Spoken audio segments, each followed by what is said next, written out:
Estamos de volta com Ideias em Tese e hoje recebemos Elisa Thomas. Durante o doutorado na Unicinos, a nossa convidada fez uma pesquisa sobre os agentes intermediários do processo de pesquisa e desenvolvimento. Bom, professora, agora a gente quer saber quais resultados você alcançou então com a sua pesquisa. Bom, algumas proposições que nós tínhamos no início da tese, elas foram verificadas. Algumas foram verificadas que não aconteciam, embora a literatura indicasse que poderia acontecer.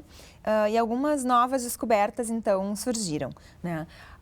Bom, em primeiro lugar, o agente intermediário, ele é visto de maneira mais ampla como um agente de casamento, né? Ele identifica as necessidades dos parceiros para inovar, a falta de conhecimento ou de algum recurso, então vai ao mercado e busca esse parceiro que pode suprir a necessidade para a inovação. Então, é como um agente de casamento que identifica necessidades, preferências, vê se dá certo e coloca, então, esses parceiros em contato.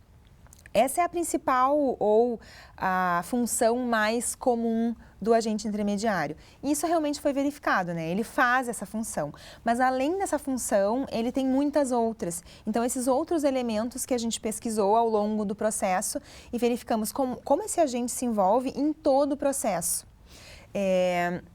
Uma das descobertas, então, foi que ele, além de colocar os parceiros em contato, identificar os melhores parceiros que podem suprir as carências, as necessidades para a inovação um do outro, ele também atua durante todo o projeto fazendo ainda essa união, porque nem sempre os parceiros vão conseguir trabalhar sozinhos, juntos, e chegar no resultado juntos sem esse intermediário atuando, né? Quando a gente tem a parceria entre uma universidade e uma empresa, por exemplo, ou entre a universidade e várias empresas, né? O tempo dessas organizações é diferente, a linguagem dessas organizações é diferente. Até os objetivos das organizações são diferentes, né? Então, esse agente tem que ficar fazendo a ponte e ele atua como um mediador dessas relações ao longo da relação. Então, não é apenas no início para identificar quem é o parceiro, mas ao longo de todo o projeto, ele atua como tradutor de linguagens e como mediador dessas relações para que elas aconteçam de acordo com o objetivo do projeto. Então, esse foi um dos resultados, né? A atuação dele como mediador dessas relações ao longo de todo o projeto até o final. Uma outra descoberta, então, foi também o papel relevante nesse agente para a definição dos rumos do projeto, porque as empresas que estão envolvidas, ou a universidade que está envolvida na pesquisa e desenvolvimento, elas querem gerar o resultado da inovação. Mas muitas vezes é gasto muito recurso de tempo, recurso humano, recurso financeiro, e não se chega ao resultado.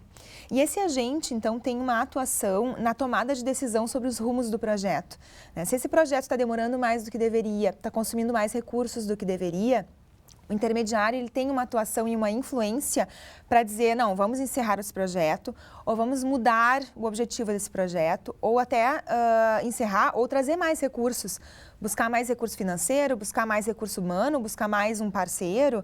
Então, na tomada de decisão sobre os rumos do projeto de P&D, o agente também influencia, né? Então, alguns resultados foram esses. E houveram muitas surpresas, professora, a partir desses resultados? Como o assunto é novo, então muita coisa ainda é surpresa nesse sentido, né? Porque a gente não tem um domínio ainda dentro da academia e dentro da teoria, um domínio sobre a atuação desse agente.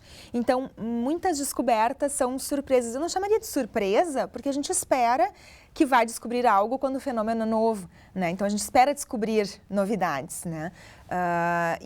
Mas então, assim, a atuação dele nos trouxe alguns inputs novos para pesquisar e aprofundar, né? Por exemplo, quando o agente pode ser privado ou público. Quando o agente é público, ele tem um envolvimento, ele conhece maior o objeto que está sendo desenvolvido, o projeto de pesquisa e desenvolvimento, né? Quando o agente intermediário, então, é um departamento de uma universidade, por exemplo, ou é um órgão público, por exemplo, ele tem mais conhecimento sobre a ciência sendo desenvolvida ou sobre a inovação sendo desenvolvida. Quando esse agente é privado, ele tem menos conhecimento sobre o que está sendo desenvolvido no projeto de inovação. E ele, então, tem que atuar não tão fortemente no que está sendo desenvolvido, mas em outros elementos desse projeto, né? Então, ele atua na busca por financiamento muito mais fortemente, ele atua na questão contratual, então estabelecimento de regulamentos, de regras para a atuação dos parceiros, né? Então, a atuação do agente varia de acordo com o perfil do agente. Se ele é mais de um determinado perfil, ele faz mais elementos para a cooperação. Se ele é de outro perfil, ele faz mais outros elementos, né? Então, os elementos mudam. Embora eles atuem em todo o projeto e nos mesmos elementos, mas de acordo com o perfil do intermediário, ele muda o que ele vai atuar com mais ênfase. De que forma que a senhora acredita que esse material agora pode servir de referencial para futuras pesquisas? Ele trouxe mais conhecimento sobre a atuação desse agente. Então, a gente tem um domínio maior agora sobre um agente num projeto inteiro, né? Nós tínhamos antes, a literatura trazia antes, o intermediário focado em uma atuação, em um elemento num projeto colaborativo. Então, como é que atua o intermediário para a proteção da propriedade intelectual? Então, se olhava um intermediário, ou enfim, vários intermediários, mas com o foco na proteção da propriedade intelectual. Então, nós tínhamos um elemento da inovação ali com a atuação do intermediário, né? Só um exemplo. Ou a atuação do intermediário na busca por parceiros. Nós não tínhamos a visão do intermediário num projeto inteiro. Então, agora nós temos a visão de um projeto de colaboração inteiro, do início ao fim, né, de P&D, e a atuação da gente ao longo de todo ele. Então, a gente pode olhar de diferentes formas agora para aprofundar as pesquisas. A gente pode olhar para esse agente, como é que ele, então, organiza a sua atuação para atuar em diferentes elementos, porque ele, então, tem focos diferentes ao longo do projeto, mesmo que seja o mesmo projeto. Ou ele pode atuar em diferentes projetos com o mesmo foco, né? E, então, eu posso olhar para um agente fazendo uma função em diferentes projetos, ou para o mesmo projeto, o mesmo agente fazendo diferentes elementos. Então, essa visão a gente não tinha antes e a gente pode começar a entender melhor esse agente, né? E isso, então, gera benefícios tanto para esse agente, porque agora ele também entende qual é o papel dele num projeto inteiro, e não apenas num elemento focado. A gente tem uma visão mais holística sobre a inovação e esse agente atuando na inovação, né? Isso auxilia o agente a prestar um melhor serviço, a um serviço mais efetivo.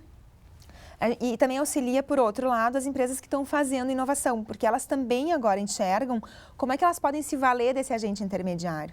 Tem muitas empresas e universidades que fazem pesquisa e desenvolvimento e que não se valem desse agente intermediário na sua totalidade.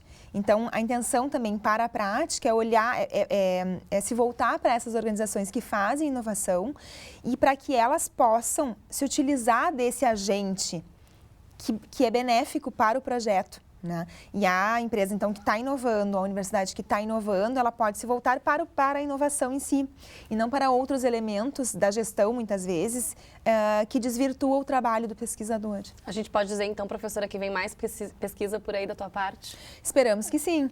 Estamos aprofundando. Eu continuo em contato com um pesquisador da Inglaterra, que é bastante focado nesse tema, né? Ele também tem a sua rede de contatos.